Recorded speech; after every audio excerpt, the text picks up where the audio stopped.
जय श्री राधे। पूज्य श्री सद्गुरुदेव भगवान के चरणों में प्रणाम।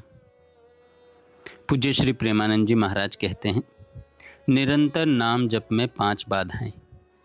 हम आध्यात्मिक शांति के लिए नाम जप का सहारा लेते हैं, लेकिन वह आनंद और निरंतरता अनुभव नहीं कर पाते।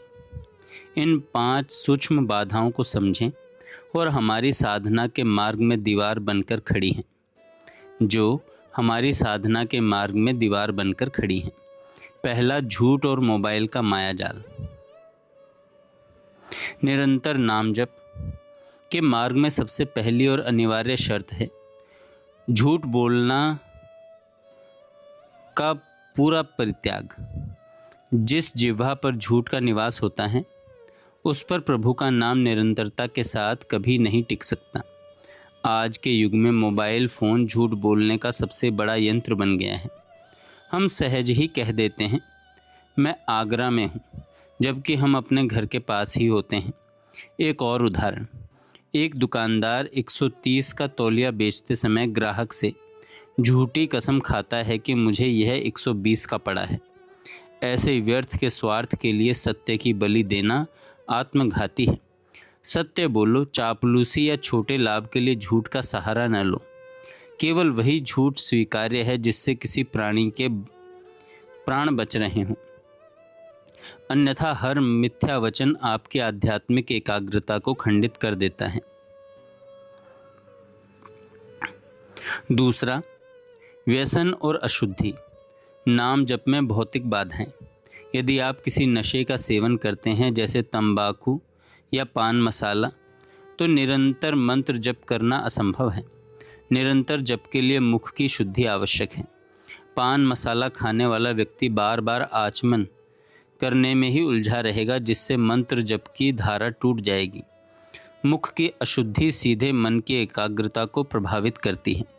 यदि आप प्रभु का साक्षात्कार करना चाहते हैं, तो इन तुच्छ व्यसनों का त्याग कर शरीर की पवित्रता को बनाए रखना अनिवार्य है। तीसरा, प्रतिशोध का त्याग और क्षमा का चमत्कार। कठिन परिस्थितियों में भी धर्म का मार्ग नहीं छोड़ना चाहिए। सदन जी पर एक स्त्री ने झूठा आरोप लगाया। उसने स्वयं अपने पति की हत्या की और दोष सदन जी पर मढ़ दिया, क्योंकि उन्होंने उसके काम प्रस्ताव को ठुकरा दिया था। दंड स्वरूप राजा ने सदन जी के दोनों हाथ काट दिए। इतना कष्ट सहने के बाद भी सदन जी ने न तो उस स्त्री से बदला लेना चाहा, न भगवान से शिकायत करी। वे कटे हुए हाथों के साथ जगन्नाथपुरी पहुँचे। जब उन्होंने प्रभु के सामने वंदना के लिए अपने कटे हुए ठूंठ उठाए, तो चमत्कारिक रूप से उनके नए हाथ प्रकट हो गए।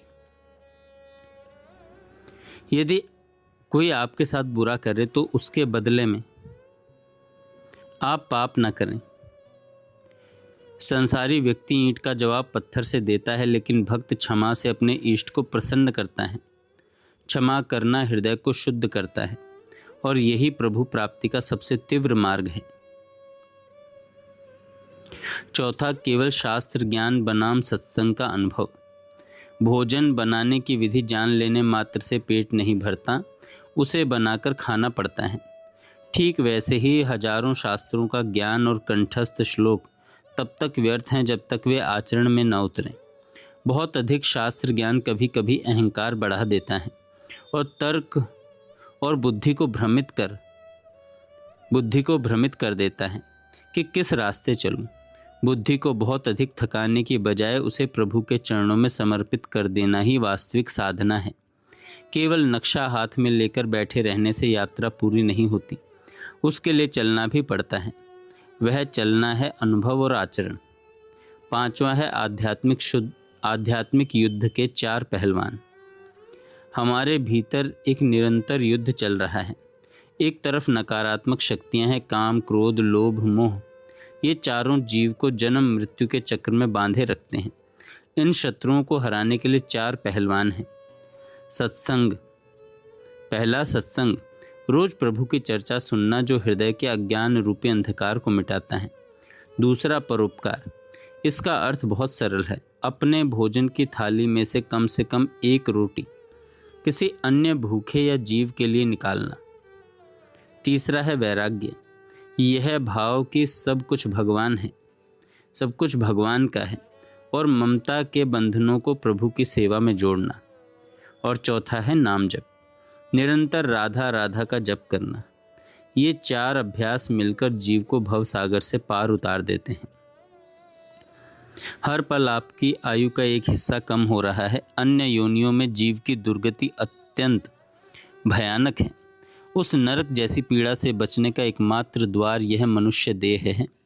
यदि आप निरंतर नाम जप करते हैं तो आप जीत जाएंगे, क्योंकि नाम ही वह अंतिम सहारा है जो काल के चक्र को रोक सकता है। जय श्री राधे।